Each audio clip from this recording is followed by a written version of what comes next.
Desde un hotel lujoso, uno puede forzar insensiblemente políticas sin pensar dos veces en la vida de las personas que va a destruir. Según el MEF, en el año 2019, la pobreza rural fue de 40% y la urbana fue de 20%. En el 2020, con la llegada del COVID, la pobreza rural aumentó a un 45% y la urbana a un 26%. De ahí la necesidad del gobierno de evaluar información para poder elaborar políticas públicas para afrontar la pobreza rural. Sabemos que la pobreza en el mundo entero sigue siendo un problema de gran trascendencia y el Perú no es ajeno a esta realidad. ¿Sabían que al menos 9 millones de peruanos tienen la obligación de sobrevivir con 7 y 13 soles diarios? Por tal motivo, mis compañeros y quienes hablan, hemos trabajado para ampliar y traer la mejor información sobre este tema.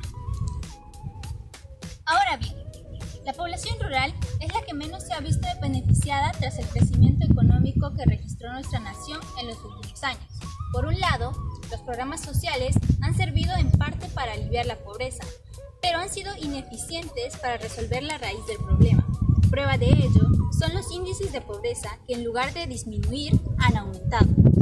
Por otro lado, según Castillo et al. 2020, la Política Nacional Agraria enmarca una serie de estrategias ante la pobreza. Sin embargo, estos han sido vulnerados por los gobernantes en turno que trabajan proyectos para una minoría.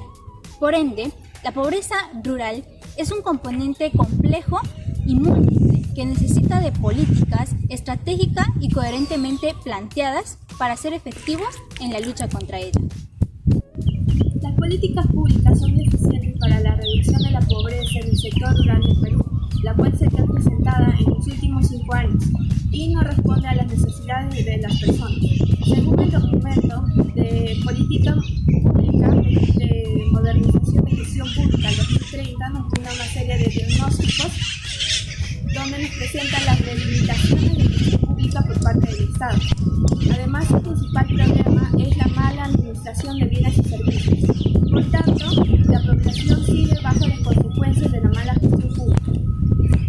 Asimismo, según la UNICEF, nos dice que el Perú retrocederá una década en la reducción de la pobreza, es decir, volveremos a los años 2010, incrementándose un 30.3%. De la misma manera, el gobierno no necesariamente toma en cuenta las necesidades de la población. Por ende, realiza planes que no están articulados con las brechas que deben cumplir. Entonces, decimos que tanto el retroceso de la reducción de la pobreza como la mala planificación son probablemente consecuencias de la mala gestión de políticas públicas. Bueno, nuestra tesis afirma que las políticas públicas son ineficientes para la disminución de la pobreza en el sector rural, pues dicho razonamiento es inexacto, puesto que Portocarrero en el año 2010 afirma que el gobierno de Alan García fue fundamental para disminuir dicha pobreza. Él se enfocó en disminuir la desnutrición crónica infantil y eso trajo un crecimiento económico. Ahora, por otro lado, las políticas públicas aplicadas en Chile son muy parecidas a las políticas públicas que aplicamos en el Perú y por consecuencia Chile tuvo un crecimiento alto económicamente y bueno, trajo una disminución de la tasa de pobreza de un 20.3% a un 16.9%. En la actualidad, las políticas públicas deberían de ser un instrumento para la transformación de la sociedad. A pesar de esto, en el Perú, políticas que deberían abordar problemáticas como la corrupción y la pobreza no están teniendo el alcance que deberían. Según un informe de la OEA, una de estas políticas es el financiamiento hacia partidos políticos que están siendo utilizados para campañas electorales y actividades políticas que no están relacionadas al bienestar social. Por otro lado, la falta de transparencia en el uso de estos fondos solamente ha generado desconfianza y escepticismo entre la población. Como resultado, esta política pública es ineficiente, ya que no ha ayudado a mejorar la calidad de la democracia ni a reducir la corrupción en el Perú.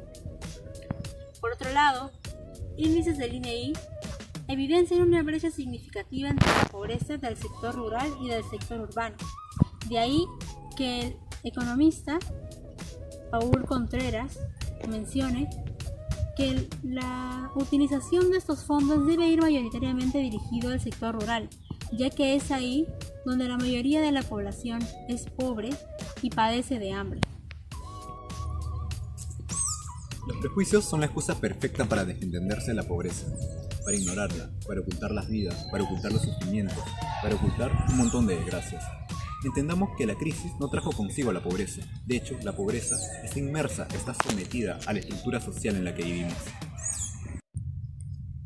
Por tanto, en nuestras manos está erradicar la pobreza, pasar de un sistema injusto a un sistema justo, planteando políticas que verdaderamente beneficien y velen por los derechos de las personas alejadas de las comunidades, en especial las comunidades rurales.